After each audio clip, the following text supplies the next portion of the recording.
በዩኒፎርም ውስጥ የተደበቀ መንፈሳዊነት፣ በነጠላ ውስጥ የተደበቀ አስመሳይነት፣ በምንኩስና ቆብ ውስጥ የተደበቀ አስመሳይነት። ምዕመናን መጽሐፍ ቅዱስ ካታላይቱ ይልቅ ከዳተኛይቱ ጸደቀች የሚለው ይሄንን ነው።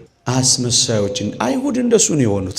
ለዚህ ነው የጠላባቸው፣ በማስመሰላቸው ነው የጠላባቸው። ጅራፍ ያነሳባቸው ለዛ ነው። ይመስላል ግን አይደለም። ስለዚህ ጅራፍ አነሳ ጌታችን። ለዚያ ነው የተቆጣባቸው። ምዕመናን እኛንም እንዳይገስጸ እኛንም እንዳይቆጣ አስመሳይነት ሳይሆን ሕይወቱን መኖር መጀመር አለብን። አገልግሎትን ከጥቅም ጋር ብቻ ሲያያዝ ያስፈራል። ጥቅም ካላገኘ ማያገለግል፣ በነፃ የሚሰጠው ነገር የሌለ፣ መቅደሱን ገበያ፣ መድረኩን መቸርቸሪያ፣ ስልጣነ ክህነቱን የንግድ ተቋም ፒኤልሲ፣ ምስጢራተ ቤተ ክርስቲያንን እንደ ሸቀጥ መቸብቸቢያ ጥሬ ዕቃ፣ ስብከቱና ዝማሬው ለድርድር የሚያቀርብ ይሄ እንዴት ያሳፍራል ወገኖች! ይሄንን ነው እግዚአብሔር የሚጠላው የሚገስጸው፣ ጅራፍ አንስቶ የሚገርፈው። አሁን እግዚአብሔር ልጆቼን ጠብቃችኋለሁ ይለናል። ወላጆችስ እረኞች እኮ ናችሁ። ልጆቻችሁን ጠብቃችኋል። ወደ ለምለሙ መስክ ወደ ጌታችን አምጥታችኋቸዋል። ይሄንን ዕጣን አሸትቷቸዋል። እነዚህን ቅዱሳት መጻሕፍት ነው እንዲገልጡ የሚያደርጓቸው። የት ላይ ነው የጣላችኋቸው? ኦርቶዶክሳውያን ስለሆኑ ብቻ ደማቸውስ የሚፈስ የለም። እረኝነት ወጥተው እንኳን አይደለም በጎቹ ተመልሰው እረኛ የሆነው ሕፃን እዛ ሜዳ እንደቀረ ስትሰሙ አሁን ሰላም ነው የምትኖሩት? አያሳዝንም?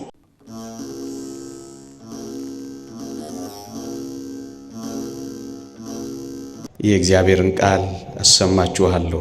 እስመ ዘመነ እንስሳ አለፈ፣ የእንስሳት ዘመን አለፈ። በዚህች ርዕስ ጥቂት ደቂቃ እንማራለን። ይህ ሳምንት ጌታችን መድኃኒታችን ኢየሱስ ክርስቶስ ቤቴን የጸሎት ቤት ይባላል፣ እናንተ ግን የንግድ ቤት አደረጋችሁት ብሎ ቤቱን ያጸዳበት ሳምንት ነው። ለምንድን ነው ቤቱን ማጽዳት ያስፈለገው? ምን ገጥሞ ነው ቤቱ የተበላሸው? እነዚህን አጠር አድርጌ አስቀድሜ እገልጻለሁ። በዚያ ዘመን በምኩራብ የነበሩ አገልጋዮች፣ ሌዋውያን፣ ካህናት፣ ሊቃነ ካህናት የአምልኮውን ቦታ የንግድ ቦታ አድርገውት ነበረ። ከአምልኮ መፈጸሚያ ቦታነት ወደ ንግድነት፣ ወደ ገበያነት ቀይረውት ነበረ። ከሩቅ አገር መሥዋዕት ሊሰዉ የሚመጡ መሥዋዕት ለማቅረብ የተጉ ብዙ ሰዎች ለኃጢአት ስርየታቸው ላም፣ በግ፣ ፍየል ይዘው ይመጣሉ እና ምን ያደርጋሉ? ልክ እዛ መቅደስ ውስጥ ሲደርስ፣ እዚያ ምኩራብ መሥዋዕቶቹ ሲደርሱ እነዚህ አገልጋዮች መሥዋዕቱን ይዘው የመጡትን ሰዎች እነዚህ ከስተዋል፣ እነዚህ ገርጥተዋል፣ እነዚህ መንምነዋል፣ አንቀበላችሁም ይሏቸዋል። ብቻ ምን አለፋችሁ በመንገድ ላይ ከለፉት በላይ በዚያች በቤተ መቅደስ በጸሎት ቤት በምኩራባ ያንገላቷቸዋል። ከአራዊት ጠብቀው ታግለው ያመጧቸውን መሥዋዕቶች እዚያ የጸሎት ቦታ ላይ ያሉ አራዊቶች፣ ቅድም ያልኳቸው ነጋዴዎች ይበሉባቸዋል። ሌባ እንዳይነጥቃቸው እጅግ በጣም ተጠንቅቀው ለመሥዋዕት ያመጧቸውን ምኩራብ ውስጥ ቤተ መቅደስ ውስጥ ያሉ ሌቦች ደግሞ እንደገና ይዘርፏቸዋል። ይህንን የተወደደ መድኃኒታችን ኢየሱስ ክርስቶስ ያውቃል። ለዚህ ነው ይህንን የፋሲካ በዓላቸውን የአይሁድ ፋሲካ ብሎ የጠቀሰው። በዓላቸውን ጠልቶታል። ልብ በሉ፣ የእግዚአብሔር ፋሲካ ነበር የሚባለው። አሁን ግን የእግዚአብሔር መሆኑ ቀረና የአይሁድ ፋሲካ መባል ነው የተጀመረው። እግዚአብሔር ሲጸየፍ እንደዚህ ነው። ምዕመናን እግዚአብሔር ጾማችንን፣ እግዚአብሔር ጸሎታችንን፣ እግዚአብሔር በዓላችንን፣ እግዚአብሔር መቅደሳችንን፣ እግዚአብሔር አገልግሎታችንን እንዳይጸየፈው ያስፈራል። ምዕመናን እግዚአብሔር የኔ ነው ይላል እንጃ። በዚህ ዘመን ያለንን አገልግሎት እግዚአብሔር የኔ ነው ይለዋል? እኔ እግዚአብሔር አገልጋይ ነኝ። አሁን እኛ መንፈሳዊ ጾም እግዚአብሔር የሚቀበለው እንጾማለን። እኔ የመረጥኩት ጾም ነው ይለናል። እንደዛ በጸጥታ ፈተሻችሁ ታውቃላችሁ? የኔ ጾም፣ የኔ በዓል፣ የኔ አገልግሎት፣ የኔ መቅደስ፣ የኔ ይለዋል። በዚህ ምክንያት እግዚአብሔር በዓላቸውንም አገልግሎታቸውንም ተጸይፎታል። ለምን እግዚአብሔር ተጸየፈው? የእግዚአብሔርን ሥራ ስላቃለሉ፣ የእግዚአብሔርን ቤት አገልግሎት ስለናቁ፣ እንደውም ከዛ አልፈው ለጥቅማቸው ብቻ ስላደረኩት እግዚአብሔር ተጸየፈው። እግዚአብሔር ናቀው። እግዚአብሔር ጠላው። እንደውም በመጥላት በመናቅ በመጸየፍ ብቻ አይደለም፣ ጅራፍም ጭምር አስነሳ፣ ቁጣም ጭምር ጨመረበት፣ ተግሳጽም ጭምር ተከተለው። ወዳጄ አያችሁ፣ እግዚአብሔርን ስንንቀው ይንቀናል። የኔ አይደለም ይላል፣ ይተወዋል። እግዚአብሔር አያስፈራም? በእግዚአብሔር መተው አያስፈራም? በእግዚአብሔር መረሳት አያስፈራም? የእግዚአብሔር ቁጣና ጅራፍ። እንደሱ ነው የሆኑት እኮ አይሁድ። ይሄን ሥራቸውን ያውቀዋል። ምን ያደርጋሉ? የከሱትን ይቀበሉና እኛ ያሰባናቸው ስላሉ እነሱን እንድንሰጣችሁ በልዋጩ ገንዘብ ደግሞ ጨምሩ እያሉ ደንበኛ ንግድ ይዘው ነበር። ደንበኛ ንግድ። ለዛ ነው ቤቴን የንግድ ቤት የወንበዴዎች ዋሻ አደረጋችኋት ያሉ ምዕመናን። ለዚህ ነው እግዚአብሔር የጠላው። ለምን ግን እንደዚህ ሆኑ? ለምን አምልኮቱን ወደ ንግድነት ቀየሩ? ለምን አደረጉት ይሄንን? ቅዱሳት መጻሕፍት ምን ይላሉ መሰላችሁ? አይሁድ ምልክቱን ብቻ እንጂ ሕይወቱን አልያዙትም ነበር ይላሉ። ለምልክቱ በዓሉን ያከብራሉ፣ ለምልክቱ መሥዋዕት ይሰዋሉ፣ ለምልክቱ ቤተ እግዚአብሔር ይመላለሳሉ፣ ለምልክቱ ያገለግላሉ። ሕይወቱ ግን የላቸውም። ሕይወታቸው ንግድ ነው፣ ኑሯቸው ግን አስመሳይነት ነው። ምልክቱን ይዘዋል፣ ወደ ሕይወቱ ግን አልደረሱም። ወገኖቼ እግዚአብሔር የጠላው ይሄንን ነው። ምዕመናን አንዳንዴ እኛም እንደዚህ እንሆናለን። ምልክቶቹ አሉ፣ በእውነት ደስ እንላለን፣ ግጥም ብለን በዓል እናከብራለን። ሕይወቱ ግን ይጠፋናል። አንዳንዴ ጠባ ለኪዳን ደግሞም ለጉባኤ እንገሰግሳለን። የዚህ ሁሉ ጥቅምና ረብ ፋይዳ የሕይወት ለውጥ ግን እናጣለን። ሕይወቱ አይኖረንም፣ ምልክቱ ብቻ ይኖረናል። እሱን ነው እግዚአብሔር የጠላው ወገኖች። እኔና እናንተስ ጋር ምልክቱ ብቻ ነው ያለው፣ ሕይወቱም ጭምራል። እንደውም ቅዱስ ቄርሎስ ምን ይላል? መንፈሳዊነት የሌለው ልማድ ብቻ አድርገውታል ይላል። ለዚህ ነው እግዚአብሔር የጠላው። እዩ፣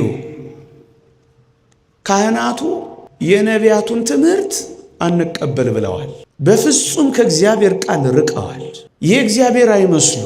ያ ሰባኪ እንደተናገረው እግዚአብሔርን የማያውቁ የእግዚአብሔር ሰዎች እንዳለው። አንዳንዴ እኛም ጋር እኮ እንደዚህ ነው። እንዴት ያስፈራል መሰላችሁ? መንፈሳዊነት የሌለው ልማድ ብቻ ነው የሚሆነው። ትምህርቱ ልማድ ይሆንብናል። ስለዚህ መንፈሳዊነቱ ግን ይጠፋል። ማስቀደሱ ልማድ ይሆንብናል፣ መቀደሱ ግን ይጠፋል። መጸለዩ ልማድ ይሆናል፣ ማነብነብ ብቻ ይሆናል። ልብንም ነፍስንም የማይነካ ይሆናል። እንደውም አንዳንድ ጊዜማ አስመሳይነት ሁሉ ይጨመርበታል። መልአኬ ኤዶም ኤፍሬም እሸቴ እንዳለው መንፈሳዊነት እንዳለው መንፈሳዊ መሳይ፣ በዩኒፎርም ውስጥ የተደበቀ መንፈሳዊነት፣ በነጠላ ውስጥ የተደበቀ አስመሳይነት፣ በምንኩስና ቆብ ውስጥ የተደበቀ አስመሳይነት። ምዕመናን መጽሐፍ ቅዱስ ከአታላይቱ ይልቅ ከዳተኛይቱ ጸደቀች የሚለው ይሄንን ነው። በጣም አታላዮች እንሆናለን። ሲያዩን መንፈሳውያን፣ ሲፈትሹን ግን የባስን ዓለማውያን ሆነን እንገኛለን። እግዚአብሔርን ለጭምብልነት፣ እግዚአብሔርን ለከለላነት ብቻ እንጠቀምበታለን። መንፈሳዊነት የሌለው ልማድ ብቻ ስላደረጉት እግዚአብሔር ተጸየፈው፣ እግዚአብሔር ጠላው። እሱን ነው የሚለው። ለዚህ ነው ጅራፍ ያነሳው ወገኖች። እኛም እንደዚህ ከኖርን እግዚአብሔር ይጠላዋል፣ ይጸየፈዋል ኑሯችንን ወገኖች። ወይ መንፈሳዊ መሆን ወይ ክርስቶስ እንደኖረ መኖር ነው። እሱ ጭምት ነበር፣ እኛም ጭምቶች። እሱ የዋህ ነበር፣ እኛም የዋሆች። እሱ ትሑት ነበር፣ እኛም ትሑታን። እሱ ጸጥተኛ ነበር፣ እኛም ጸጥተኞች። ወይ እንደሱ መኖር ምእመናን አስመሳዮችን አይሁድ እንደሱ ነው የሆኑት። ለዚህ ነው የጠላባቸው፣ በማስመሰላቸው ነው የጠላባቸው። ጅራፍ ያነሳባቸው ለዛ ነው። ይመስላል ግን አይደለም። ስለዚህ ጅራፍ አነሳ ጌታችን። ለዚያ ነው የተቆጣባቸው። ምእመናን እኛንም እንዳይገስጽ እኛንም እንዳይቆጣ አስመሳይነት ሳይሆን ሕይወቱን መኖር መጀመር አለብን። ልማድ ብቻ ሳይሆን ጠለቅ ያለ ሕይወቱንም መጀመር መቻል አለብን። እሱን ስናደርግ ነው ከእግዚአብሔር ተግሳጽ የምንወጣው። የተወደዳችሁ ክርስቲያኖች ጥቂት ነገሮችን ለመናገርና ለማብራራት በጎችን፣ ላሞችን እና ርግብን ክርስቶስ አስወጥቷቸዋል፣ አባሯቸዋል። ግን ምእመናን ምን አይነት ትዕግስተኛ እንደሆነ ይሄን አምላካችንን ላሳያችሁ። 4 ፋሲካዎች አክብረዋል። በመጀመሪያው ፋሲካ ነው የዮሐንስ ወንጌል ምዕራፍ 2 የሚጀምረው። 4ኛው ፋሲካ ደግሞ ማቴዎስ ወንጌል ምዕራፍ 21 ላይ ነው። በአራቱም ፋሲካ ክርስቶስ ታግሷቸዋል። ምን አይነት ፍቅር እንደሆነ እስኪ እዩት። እግዚአብሔርን እየደጋገሙ ሲበድሉ እንዴት እንደታገሳቸው እዩ። በመጀመሪያው በመጨረሻው እዚሁ ተግባር ላይ ተጠምደዋል። እነዚህ ሰዎች ምንም ለውጥ ለማሳየት እንኳን አልፈለጉ።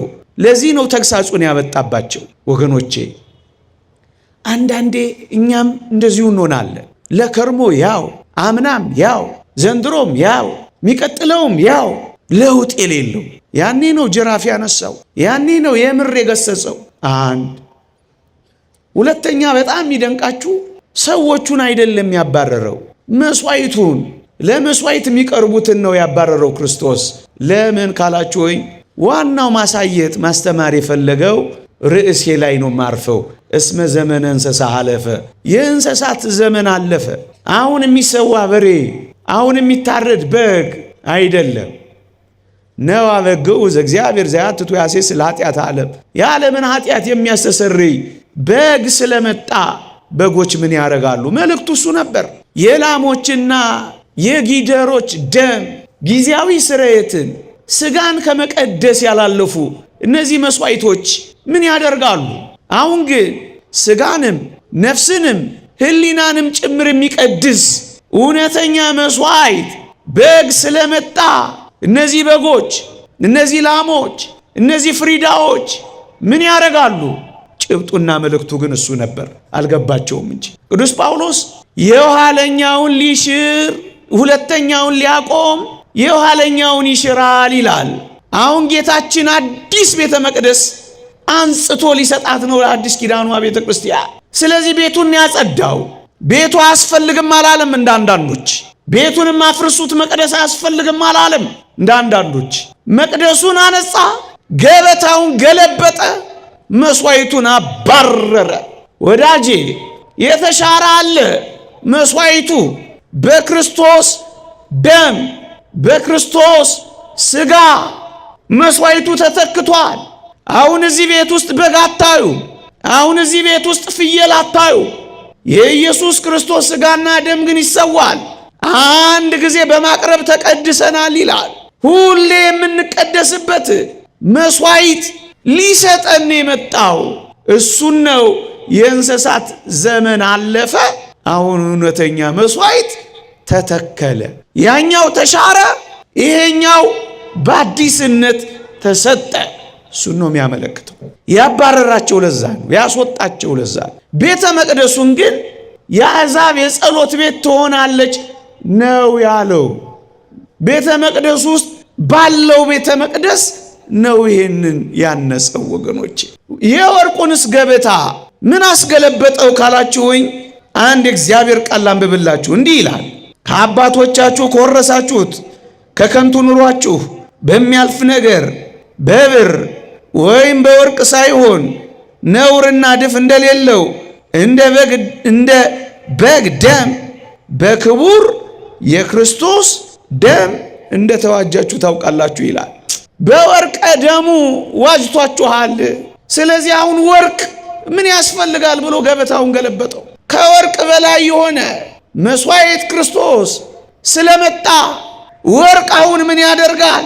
በብር ወይም በወርቅ ሳይሆን ነውር እድፍ በሌለው በጌታችን ደም የምንድንበት ዘመን ስለመጣ ወርቁንም ገለበጠባቸው። ክርስቶስ እያሳየ ያለው ይሄ ነው። እነሱ ግን አልገባቸው። እነሱ ሙጭጭ ንግድ ላይ፣ እነሱ ሙጭጭ ወርቃቸው ላይ። አሳዝን። ርግባቸውንም እንደዚሁ ነው ያባረረው።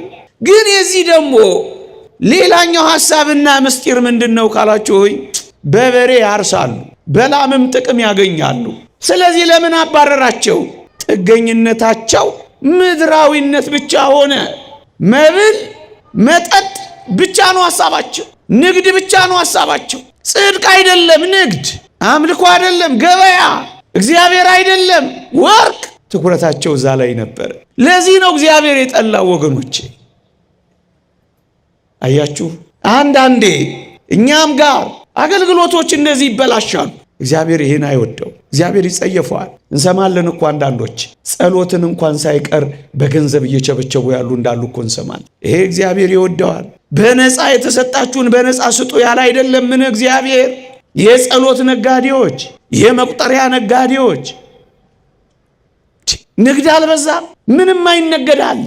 የቅባ ቅዱስ ነጋዴዎች፣ የእምነት ነጋዴዎች፣ የገዳም ነጋዴዎች፣ ገዳማት እንኳን አንዳንድ ቦታ ምናምን እያሉ እንደ ፒኤልሲ ገንዘብ ማምረቻ አልሆነም በዚህ ዘመን። አያሳፍርም? ሰው በልክ በአግባቡ የሚኖርበት ልክ አለው። ንግድ ማድረግን እንዴት ነውር ነው ወገኖቼ! ንግድ ማድረግ ምን ማለት ነው? መንፈሳዊ አገልግሎት፣ የቤተ ክርስቲያንን ሕይወት ገንዘብ ማግኛ ብቻ፣ ሀብት ማፍሪያ ብቻ፣ ዝና ማካበቻ ብቻ፣ ስልጣን መያዣ ብቻ። ይህ እንዴት ያሳፍራል ወገኖች! በቃ ስጋዊ ጥቅም ብቻ። ይሄን እግዚአብሔር እንዴት አያስቀጣንም? ይሄ በዚህ ዘመን ወገኖች፣ እኔ ዝርዝሩን አልዘረዝር፣ እናንተንም በመዘርዘር አላደክምም። ግን ያሳፍራል።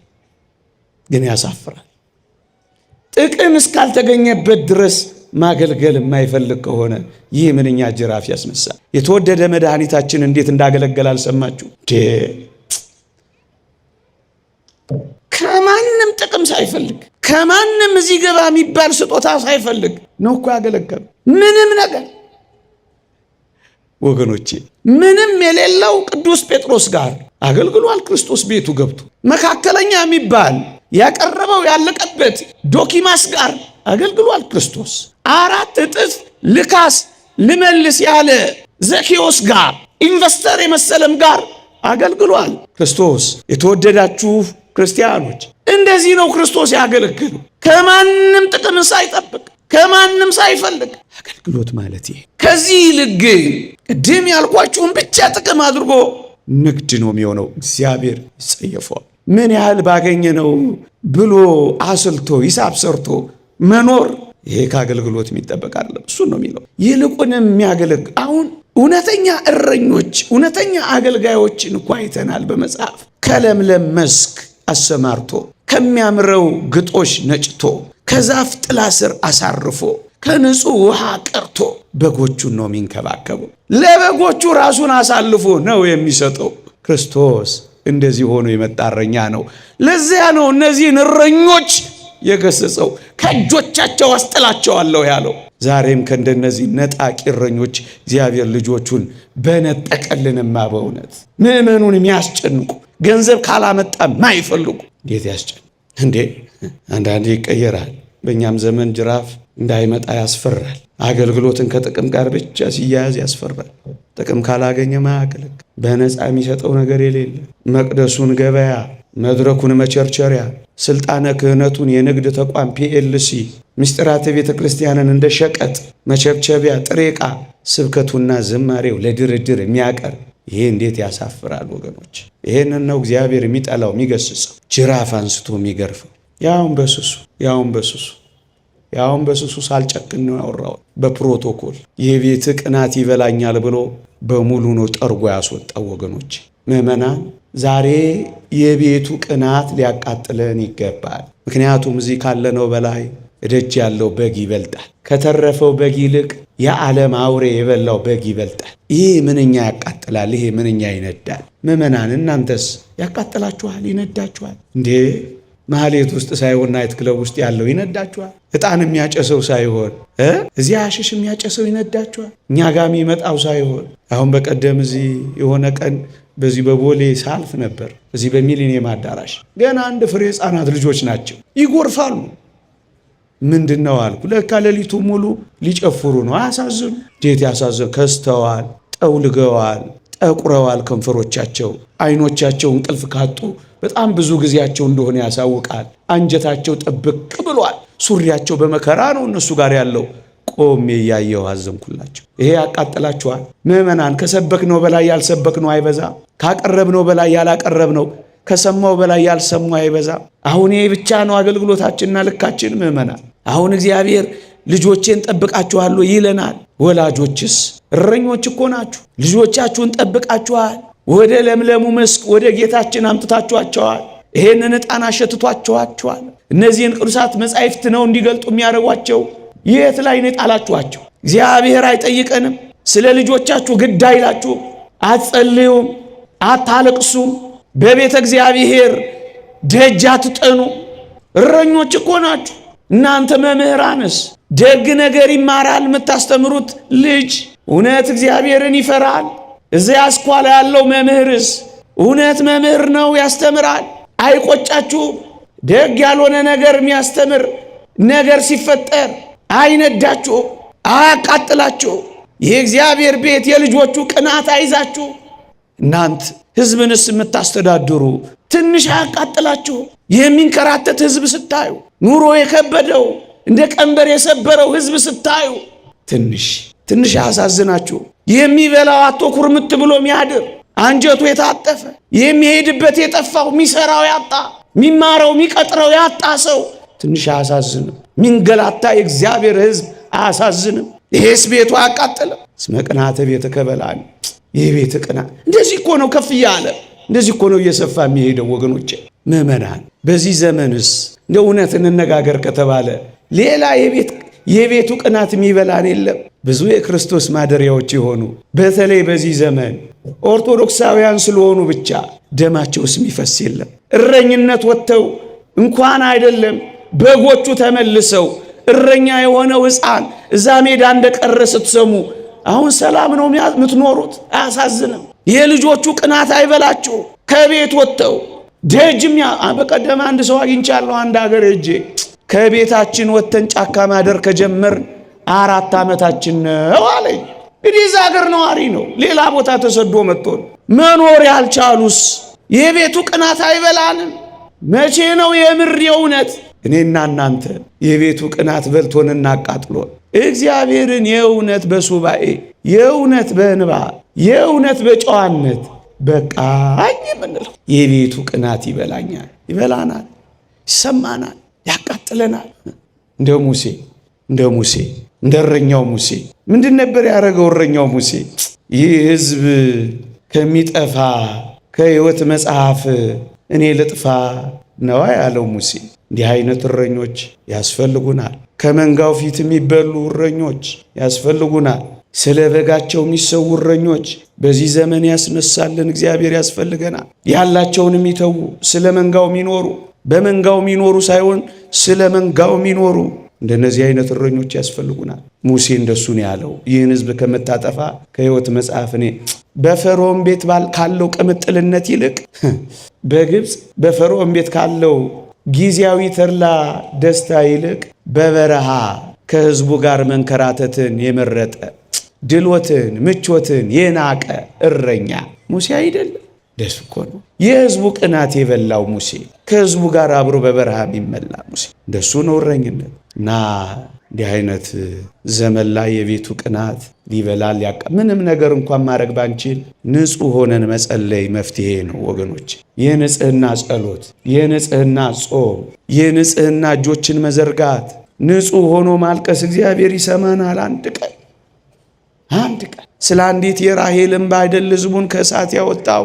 እግዚአብሔር ይሰማናል ምዕመናን፣ እግዚአብሔር ያየናል ምዕመናን። ስለዚህ እንደ ቀላል ጊዜ አትዩት፣ ግድ የለም። ሌላውና ማስተላለፍ ያለብኝ ግን እንደው የቤቱ ቅናት ሊበላን የሚገባው አሁን ያልኳችሁን ብቻ አይደለም። እኛም እኮ አንዳንዴ ምእመናን ሕይወታችን ንግድ ብቻ ይሆናል። እውነት እንነጋገር ከተባለ ጽድቅንና መንግሥቱን ከማስቀደም ይልቅ የእግዚአብሔርን ስጦታ ብቻ በማስቀደም መኖር ምንድን ነው? ይሄ እንዲሰጠን ብቻ ነው የምንፈልገው። ልጅ አምጣ፣ ትዳር አምጣ፣ ገንዘብ አምጣ፣ ሥራ አምጣ፣ አምጣ አምጣ አምጣ ብቻ አምጣ ብቻ።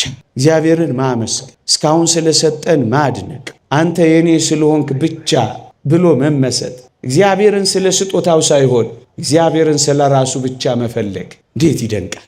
እንዴት ይደንቃል! ከዚህ ሕይወት ውጪ ግን እግዚአብሔር ሊሰጠን ስለሚችለው ነገር መከተል እሱ ንግድ ነው የሚሆነው። እሱ ገበያ ነው የሚሆነው።